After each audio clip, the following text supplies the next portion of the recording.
IndyCar World Series fue un campeonato de monoplazas norteamericano que se separó del órgano gestor principal USAC para crear su propio campeonato, mismo que tuvo su auge entre 1979 y 2007, hasta su fusión con su rival, la Indy Racing League, creando una sola categoría de monoplazas en los Estados Unidos, la IndyCar Series.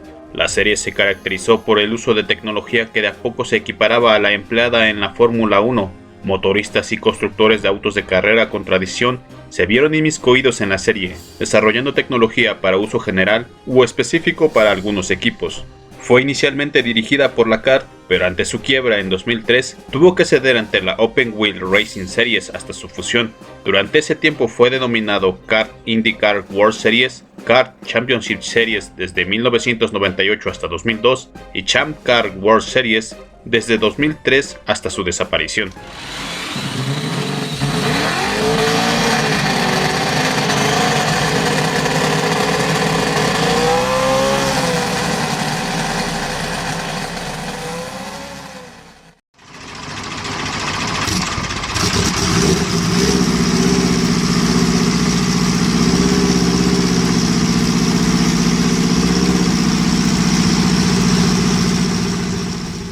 En 1909, la American Automobile Association se convirtió en la primera entidad de automovilismo en los Estados Unidos, al crear el Campeonato Nacional de Conducción, pero después del desastre de Le Mans de 1955, la AAA se retiró del automovilismo debido a la indignación general por la seguridad en las carreras de autos, y en 1956, Tony Hulman, presidente del Indianapolis Motor Speedway, fundó la United States Automobile Club, USAC, por sus siglas en inglés, para hacerse cargo de la organización del Campeonato Nacional del USAC. La separación de la USAC se debió a la unión de los propietarios de equipos que vieron a la USAC como un pésimo rector de la categoría. Esto fue avivado por las quejas de los aficionados, y la gota que derramó el vaso fue el escrito llamado Libro Blanco de Dan Gurney, en la cual proponía un plan para la creación de una organización llamada Championship Auto Racing Teams. Dan Gurney se inspiró en las mejoras que Bernie Ecclestone había implementado en la Fórmula 1 con la creación de la FOCA. La alianza de Dan Gurney generó lo que en la Fórmula 1 no pasó, la creación de la CART, un gestor que hiciese el trabajo que la USAC no realizaba, además de negociar los derechos televisivos, premios en las carreras y mantener algunos asientos en el órgano rector de la USAC. Gurney, junto con Roger Penske y Pat Patrick, habían presentado sus quejas ante la USAC, pero estas fueron rechazadas. Con ello, y bajo los principios establecidos en el Libro Blanco de Gurney, un campeonato en paralelo fue creado. Este recibió el apoyo de la mayoría de los propietarios, a excepción de A.J. Foyt, pero su apresurada creación fue un inconveniente que les impidió ser reconocidos por los representantes de la FIA en los Estados Unidos. Pero un acuerdo con el Sports Cars Club of America les permitiría que los eventos fueran enumerados en el Campeonato Internacional de Automovilismo, ya que la SSCA actuaría como órgano sancionador para la nueva serie.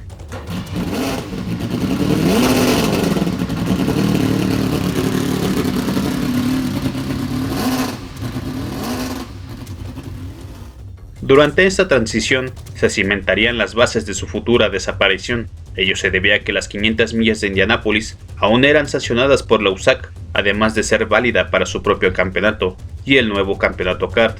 Con la nueva categoría creada, la USAC no se quedaría de brazos cruzados, ya que en Indianápolis de 1979, esta trató de vetar a los conductores de CART, pero una orden judicial echaría abajo esta decisión.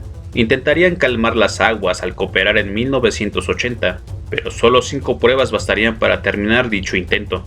En 1982, la serie mundial CART PPG IndyCar fue reconocida, y en 1983, la USAC acordó permitir que la CART agregara las 500 millas en su calendario, y que los pilotos obtuvieran puntos en el campeonato CART, a cambio de seguir sancionando las Indy 500. Inició con un calendario basado principalmente en pistas ovaladas como su predecesor, pero pronto agregaría circuitos, reemplazando la agónica serie Can-Am. Más adelante también anexaría circuitos callejeros como Detroit. El campeonato se desarrolló de manera estable, con un calendario sólido, además de ofrecer buenas condiciones de patrocinio y televisión para los propietarios. Las condiciones igualitarias de la CART eran propicias para situaciones desfavorables, ya que algunos propietarios de equipos también eran dueños de circuitos. por lo que tenían contratos generosos, además de que algunos equipos tenían tratos favorables con constructores de chasis, motoristas y fabricantes de neumáticos. Todo esto mientras que algunos equipos utilizaban autos antiguos y solo corrían pruebas que podían costear. Esto último causó peleas, acusaciones de tratos injustos, tanto con los patrocinios como de reparto de ganancias. La seguridad de los conductores, la selección de pistas y otros asuntos también eran puntos de disputa. Inicialmente la serie era exclusiva para pilotos estadounidenses, pero la entrada del bicampeón de Fórmula 1 Emerson Fittipaldi, al darse la unión entre la CART y la CUS, además de que la leyenda brasileña consiguiese el título de la serie y se llevase la Brickyard consigo, dio como resultado que los pilotos europeos y sudamericanos se inscribiesen en la serie CART, todo con la seguridad de no arriesgar sus superlicencias de la FIA. Esta gradual inscripción extranjera atrajo la atención de distintas televisoras internacionales. Con ello, lógicamente su siguiente fase serían las carreras fuera del continente, siendo su debut en Surfer Paradise, Australia, en 1991.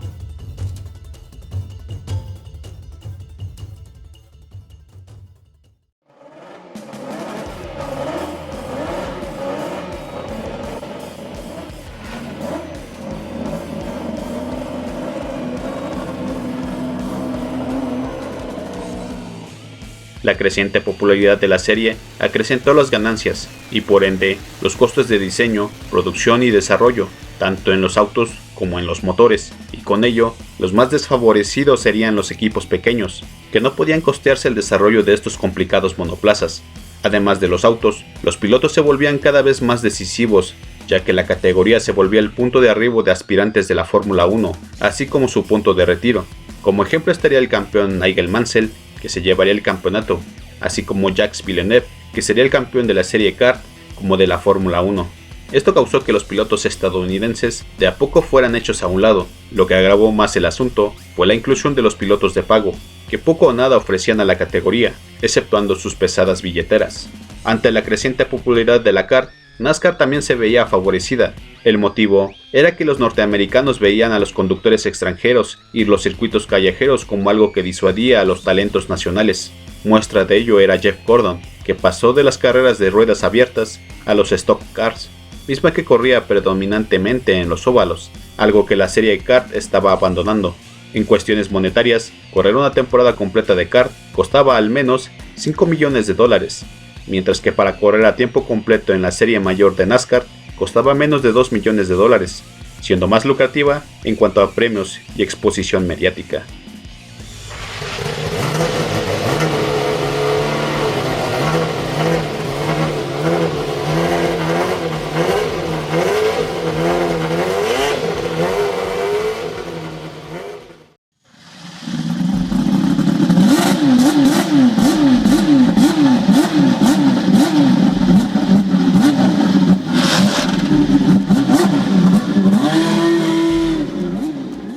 En enero de 1990, Tony George asume la presidencia del Indianapolis Motor Speedway, siendo el miembro más joven de los Hulman en administrar la pista. Al atestiguar en persona el primer conflicto en Indianápolis, trató de cambiar la balanza de poder, para así devolverle el protagonismo a los óvalos y a los pilotos estadounidenses. La lucha de egos dentro de la CART era notoriamente voraz. Roger Penske, Pat Patrick y Carl Haas eran algunos de los hombres con más poder dentro de la categoría, siendo protagonistas de una serie de conflictos de intereses, ya que varios de ellos tenían que ver con la exportación de chasis, eran dueños de pistas o inversionistas de plantas motoras como Ilmor. George quería que el Indianapolis Motor Speedway tuviese mayor rol en la toma de decisiones en asuntos relacionados a los monoplazas estadounidenses, y no los dueños de equipos, los cuales ostentaban demasiado control en la categoría. La mesa directiva vio a George como una piedra en el zapato. Por más que él fuera dueño de la Brickyard, ellos sentían que le daba demasiado valor a la legendaria pista en lugar de la historia y a una tradición de una carrera que se disputaba desde 1911.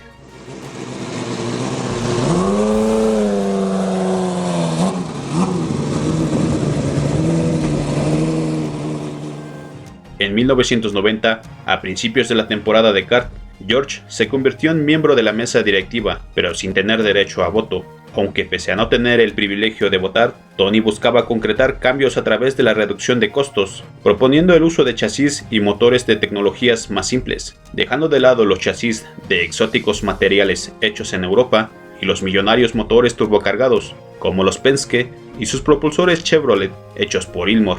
Durante el primer año de Bill Stockton, CEO de Kart, se vería marcado por constantes reuniones con George, consiguiendo que el Indianapolis Motor Speedway le cediera el nombre de IndyCar, siendo renombrada a partir de 1992. Durante estas negociaciones, George y su equipo legal pasaron 6 meses redactando una propuesta que buscaba reorganizar la categoría, misma que se expondría en Houston en noviembre de 1991.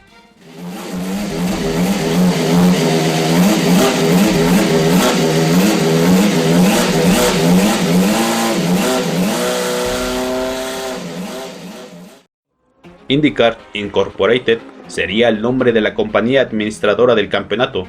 La mesa directiva de Kart sería reducida de 24 a solo 7 miembros, estando compuesta por Tony George, presidente del Indianapolis Motor Speedway, Kurt Pollock de PP&G Industries, auspiciador principal del campeonato, 2 dueños de equipos elegidos por el Indianapolis Motor Speedway, un piloto, Tom Binford, director de carreras de USAC, y Leo Mill, gerente general de competición de Goodyear, en el puesto de comisionado de IndyCar. La propuesta de George sería recibida con una contrapropuesta, la formación de un comité con el propio George como miembro, además de 5 dueños de equipos, 2 representantes elegidos por el Indianapolis Motor Speedway, pero que tendría Stockton al mando para mejorar la administración. Esta entraría en vigencia a partir de 1993.